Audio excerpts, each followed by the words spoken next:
il est clair que, en tant qu'enseignant, je refuse d'arriver devant la classe et d'écrire ça au tableau. D'abord, sinon j'ai la moitié des élèves qui ouvrent la porte qui s'en vont. Et puis parce que qu'est-ce qu'ils vont comprendre d'une expression comme ça? Alors je pourrais leur justifier par le calcul. Certains livres l'ont fait, j'ai vu dans certains manuels. Ils prennent une variable, après ils la centrent, ils montrent qu'en calculant ça fait bien une espérance nulle, après ils la réduisent et que ça fait bien un écart type de 1. Mais ce n'est pas une approche graphique. Donc comment je fais pour répondre à la question du mystère? Alors déjà pour ça, je vais le séparer en deux parties. C'est-à-dire dire que mon Zn, je le sépare en deux facteurs parce qu'il y a un facteur qui va tendre vers 0 et l'autre qui va tendre vers l'infini. Donc en fait, il y a une forme indéterminée entre ces deux facteurs. Et donc je vais d'abord m'attacher pour les élèves à celui-là, qui est en fait la loi des grands nombres, c'est que xn sur n, ça tend vers p quand n devient grand. Et puis après, on va essayer de trouver avec quelle vitesse. Donc l'idée de ce que j'ai proposé, ça avait l'air de leur plaire la première fois, c'est de dire, ce facteur-là, c'est un facteur que les élèves ont génétiquement. J'ai toujours été frappé de voir que les élèves, la loi des grands nombres, ils l'ont quasiment à la naissance. C'est-à-dire quand on arrive dans une classe et qu'on dit à l'élève, si je jette un dé 3 fois et qu'il tombe 3 fois sur le 6, est-ce que tu peux me dire que ce dé il est truqué? Il vous dit non. Il vous dit non, ça peut arriver.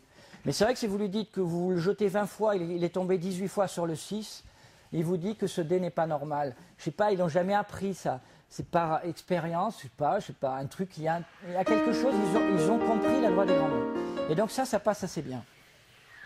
Pour nous, et parce que c'est compliqué, en fait, il s'agit d'une convergence en loi. Alors ça, c'est un truc universitaire, mais juste je vous en montre pour voir que graphiquement, ça, c'est pas si compliqué que ça.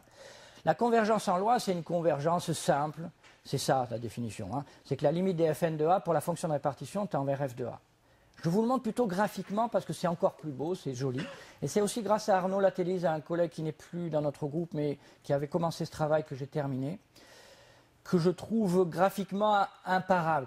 Donc le temps qu'il arrive, je vous montrerai. Regardez, concentrez-vous, vous allez voir comme c'est beau. La loi normale en rouge et la fluctuation de Sn sur n moins E de x sur sigma sur Cn1, c'est-à-dire de Zn. Vous voyez qu'assez rapidement, c'est approché de la loi normale, centrée réduite, c'est-à-dire qu'à partir de n égale 14, déjà, on voit bien que c'est assimilable. Pour n égale 17, on est très près. Et donc, ça explique l'assimilation, qu'il faut que n soit suffisamment grand à partir d'un certain rang, je ne sais pas trop combien, enfin, il le précise dans le programme. Ça commence à être vrai. Je vous le repasse pour le bonheur du genre. On voit bien, regardez bien le début. Au début, c'est quand même très distordu. C'est-à-dire qu'il faut quand même au moins arriver à 6 ou 7 pour que ça soit assimilable à la courbe de la loi normale, de la fonction de répartition normale. Et rapidement, c'est assimilable. Donc, on peut pas. Ce qui est dommage d'ailleurs, je ne sais pas quel est votre avis, ce sera intéressant de l'avoir tout à l'heure peut-être, mais pourquoi ils ne nous ont pas mis dans les programmes la fonction de répartition? Ça n'apparaît nulle part. Je trouve que ça ne me paraissait pas dramatiquement difficile et ça aurait permis de comprendre certaines choses. Encore plus fort, regardez, si je prends une loi complètement atypique, je dirais quasiment inversée de la loi normale, donc il va être au contraire fréquent sur les bords et pas trop au milieu. Vous voyez, ici à gauche, ça c'est la loi normale simulée 2000 fois. Ici, au centre, voilà la fonction, alors, le collègue l'avait pris, je l'ai encore aggravée, et donc en prenant une fonction complètement tordue, quand même, vous voyez, elle n'est pas simple, il fait que sa distribution, elle est comme ça.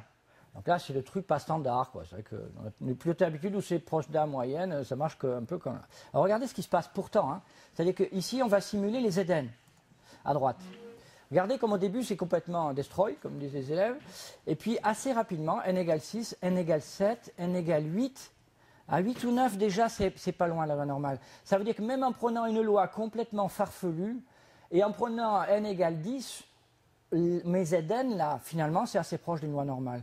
Et donc, on peut comprendre qu'on va pouvoir le remplacer. Théorème de Moivre la place, on va pouvoir remplacer quelque chose par la loi normale parce que c'est très proche. Ouais, l'idée, en tant qu'enseignant, évidemment, je ne vais pas donner ça à mes élèves, j'en ai bien d'accord, mais je trouve que nous, c'était bien qu'on comprenne quand même d'où ça vient.